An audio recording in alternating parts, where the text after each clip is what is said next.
چلیے مسئلے سے متعلق پڑھتے ہیں.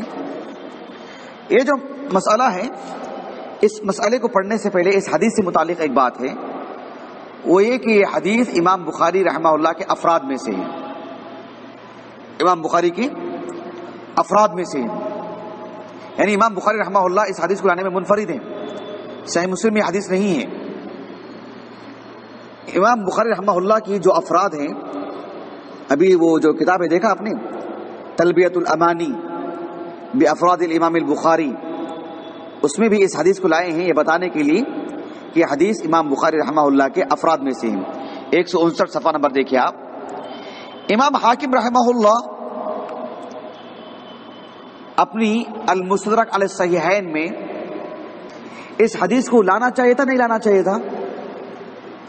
آپ کا استدراک صحیح ہے نہیں ہے ایک الگ بات، کیونکہ استدراک اس لیے صحیح نہیں ہے کہ امام بخاری امام مسلم کو ادعا نہیں تھا نا کہ ہم سارے صحیح حدیثیں اکجا کریں گے، ادعا تو نہیں تھا.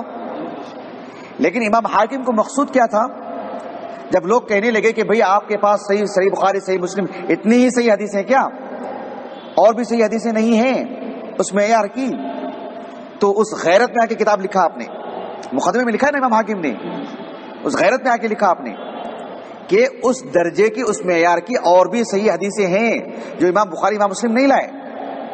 لیکن ان کو مقصود نہیں تھا وہ، لیکن آپ نے استدراک کیا. تو اس استدراک کریں گے تو اس حدیث کو لانا چاہیے تھا نہیں لانا چاہیے تھا؟ نہیں لانا چاہیے تھا نا. لیکن امام حاکم لے کر آئے. امام حاکم رحمہ اللہ جہاں استدراک میں وہ خطا ہوئی، وہ استدراک درست نہیں تھا اس لیے کہ ان کا ادعا نہیں تھا، لیکن وہ استدراک ایک دینی غیرت کی وجہ سے تھا، وہ دینی غیرت کی وجہ سے. لیکن جب آپ نے استدراک کیا، شیخ مقبل ابن ہادی الوادی کہتے ہیں کہ یہ 72 سال کی عمر میں لکھا ہے انہوں نے المستدرک علی الصحیحین. املا کروایا نا آپ نے، املا کروایا، مصادر بھی نہیں تھے آپ کے پاس، املا کروایا، اس وجہ سے کہیں کہیں چوک ہوئی وہ، اور اس میں کچھ موضوع روایت بنا لیے صحیحین کی شرط پر کہہ کر کے. تو اس حدیث کو بھی آپ لے کر کے آ گئے. دراصل بات کیا ہے کہ یہ سب عوامل ہیں، اسباب ہیں کیوں کر لے کر آئے. میں ایک اہم بات بتانا چاہ رہا ہوں خاص کر صحیح بخاری سے متعلق. یہ بات سبھی اہل علم کہتے ہیں، بلکہ اس کو ایک نمایاں کر کے پیش کرنے کی ضرورت ہے ایک موضوع کے تحت.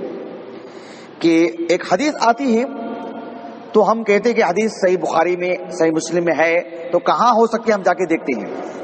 ایک حدیث ہے جس میں خلافت سے متعلق بات ہے، آپ کس میں جا کے دیکھیں گے؟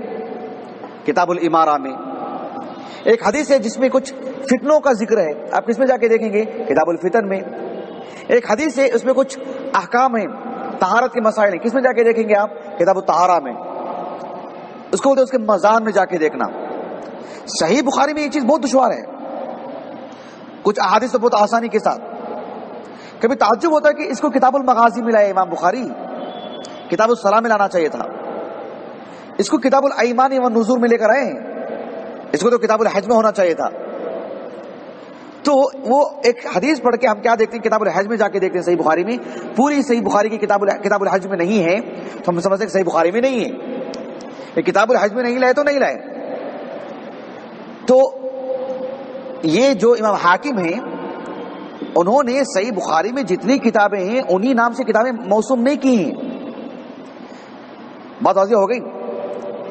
کتاب البیوع اس کو رکھا اور امام بخاری کی کتاب البیوع کو سامنے رکھا. تو کتاب البیوع میں یہ حدیث نہیں ہے کیونکہ صرف صحیح بخاری میں ایک ہی جگہ ہے یہ، کتاب الاجارہ میں. کتاب البیوع میں نہیں ہے. جب کتاب البیوع کے سامنے استدراک کیا، اس حدیث کو وہاں نہیں پائے، تو آپ نے کتاب البیوع جو استدراک کے طور پر لے کر آئے المستدرک، اس میں اس کو داخل کر دیے. ابن حجر رحمہ اللہ نے وہی بات کہی، وَكَأَنَّهُ لِمَا لَمْ يَرَاهُ فِي كِتَابِ الْبُيُوعِ تَوَهَّمَ أَنَّ الْبُخَارِيَّ لَمْ يُخَرِّجْهُ. یہ ایسا بہت ہوتا ہے. میں علامہ رشید رضا مصری کا ایک قول پڑھ رہا تھا، اب مجھے یاد نہیں آ رہا کہ میں کہاں پڑھا. مجھے یاد لگ رہا تھا کہ مفتاح کنوز السنہ کا جو مقدمہ ہے شاید اس میں ہوگا، اور مجھے نہیں مل پا رہا ہے ابھی دیکھا تو. اب کہاں پڑھا وہ تو یاد نہیں آ رہا ہے. کہا کہ کچھ اہل علم نے صحیح بخاری سے متعلق ایک حدیث کی نفی کر دی، کوئی حدیث صحیح بخاری میں نہیں. کیوں؟ اس کے مضان میں دیکھا تو نہیں ملی. وہ حدیث صحیح بخاری کی کتاب الصلاح میں ہونا چاہیے تھا، ہوتی تو وہاں دیکھی نہیں ملی تو کہہ دے کہ حدیث صحیح بخاری میں نہیں ہے. ایسا ہوتا ہے، یہ دھوکہ نہ کھائے. تو میں چاہ رہا ہوں کہ ایسے کم از کم 10-20 حدیثیں اکٹھا ہو مسئلے کو سمجھنے کے لیے، اور ہم بآسانی کہہ سکتے ہیں کہ یہ حدیث یہاں لائے کیا، کتاب المناقب میں یہ حدیث لائے، ہونا تو وہاں چاہیے تھا، کم از کم وہاں بھی لاتے اور یہاں بھی لاتے، تو ایسا ہوتا ہے۔ تو یہ جو دیکھ رہے ہیں آپ، المعلم بما استدرکہ الحاکم وهو فی البخاری او مسلم، شیخ علوش کی، اور الانتباہ لما قال الحاکم ولم یخرجہ وهو فی احدہما او روایا، یہ امام حاکم رحمہ اللہ نے جو استدراک کیا، لیکن چوک ہو گئی کہ صحیح بخاری یا صحیح مسلم میں ہے، پھر بھی المستدرک میں لے کر آ گئے اس کو، تو اس کو جمع کیا گیا ہے۔ دیکھیں کتنی ضخیم کتاب، اللہ اکبر۔